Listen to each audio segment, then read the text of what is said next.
Hola, ¿qué tal? Soy Reinaldo Espitaleta, profesor universitario.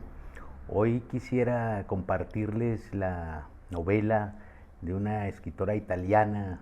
muy interesante, Natalia Ginzburg, de soltera Natalia Levi, que ha escrito varias obras, entre ensayos, cuentos y novelas sobre la casa, sobre el mundo interior, acerca de lo doméstico. Y hay una novela bellísima que se llama Todos nuestros ayeres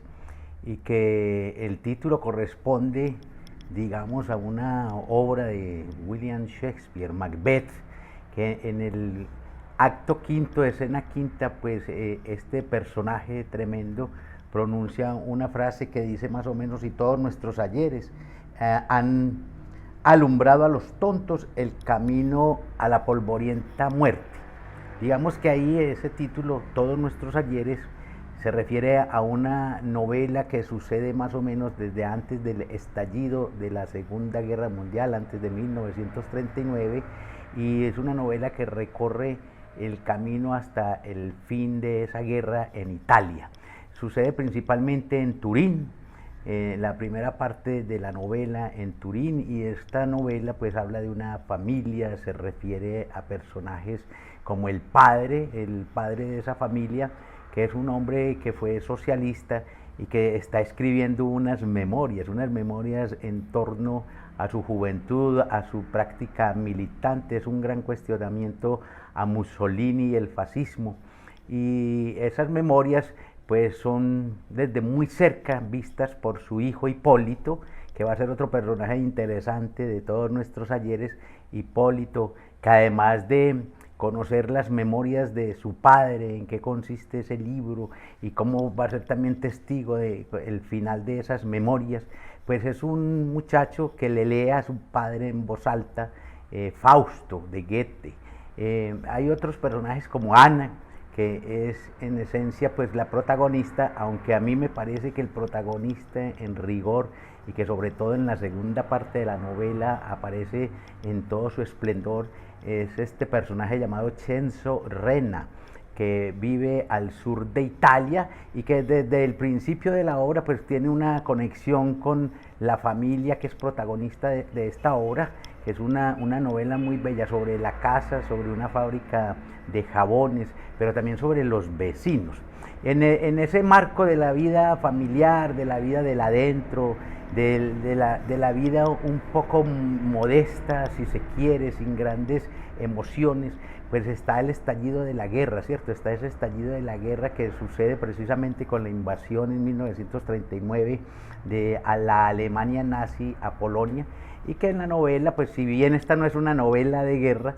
pues el trasfondo que tiene, ¿cierto? Como el telón de fondo, sí se constituye en ese gran conflicto. Vamos a tener la presencia y que afecta a todos sus personajes, por ejemplo, la invasión nazi a la Rusia soviética, pero también vamos a tener partes del régimen de Vichy, ¿cierto? La invasión de los nazis a Francia. Y desde luego, pues en una Italia que en la segunda parte sucede al sur, en San Constanzo, un pueblito en el que Cenzo Rena pues tiene como una suerte de vivienda interesante, un castillo sin pretensiones, ni lujos, ni nada gótico, y en el que va pues a residir con su esposa Ana, una joven a quien él le lleva más o menos 30 años. Bueno, invito a leer esta novela porque además tiene, me parece a mí, unas facultades, unas cualidades extraordinarias, esta Natalia Ginzburg, no solo porque es capaz de sostener más de 300 páginas en un mundo, casi siempre el mundo del adentro, sino además porque la narradora o el narrador, la voz narradora aquí es muy atractiva, ¿cierto? Es una voz narradora sin pretensiones, una voz narradora que no apela, por ejemplo, a los diálogos de los personajes, sino que los hace indirectamente, y nosotros los lectores nos vamos convirtiendo en esta novela como en una especie de boyeristas, de gateadores, de gente que está escuchando y viendo y oliendo lo que esos personajes hacen, piensan, lo que esos personajes sufren, lo que esos personajes lloran, pero también ríen. Entonces es una forma narrativa que en apariencia es muy sencilla, sencilla, muy simple, pero que tiene una gran complejidad, una gran profundidad, ¿cierto? Para narrar de esta manera yo creo que se necesita, además de mucho oficio y lecturas, pues un gran talento. Y yo creo que esta doña Natalia Ginzburg, que por lo demás pues es la madre de un gran historiador italiano de la microhistoria, de Carlo Ginzburg, pues esta mujer extraordinaria tiene varias obras como Léxico Familiar. Digamos que esta versión de Todos Nuestros Ayeres es como una especie de mundo de la ficción que ella hace del léxico familiar, que es una historia autobiográfica sobre su familia.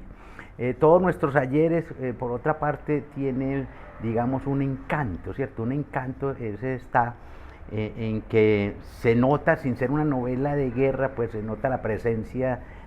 pavorosa de los alemanes en Italia, sobre todo en ese pueblito del sur de Italia, donde acaece buena parte, como les digo, de Todos Nuestros Ayeres. Pero además está la presencia del fascismo y de los luchadores, de los partisanos, porque miembros de esta familia que es protagonista de Todos Nuestros Ayeres, pues van a ser también como parte de la guerrilla, van a ser parte del movimiento de resistencia, no solo frente a los alemanes, sino internamente frente a Mussolini inicialmente y después ante el rey Emmanuel, pues que usted, como todos sabemos, es el que va a ocupar por un tiempo también el poder, sin estar del todo en el poder, en esa Italia de la guerra entre 1939 y 1945. Entonces, esta obra, ¿cierto? Aquí pues se las muestro. Me parece que vale la pena también dedicarle una lectura animada, una lectura dinámica. Nos vamos a entrar en pueblitos como San Constanzo, vamos a ver personajes tremendos como el Turco, como Franz, ¿cierto? Como la Maschiona. Y fuera de eso, pues va a haber un gran drama, una gran tragedia, que me parece que va a estar encarnada por un hombre que es como una especie de gran humanista, Cenzo Rena, que para mi gusto es en rigor y realmente el protagonista de Todos Nuestros Ayeres. Entonces, bienvenidos y espero que tengan una lectura muy interesante de esta bella obra de Natalia Ginzburg. Chao, hasta la próxima.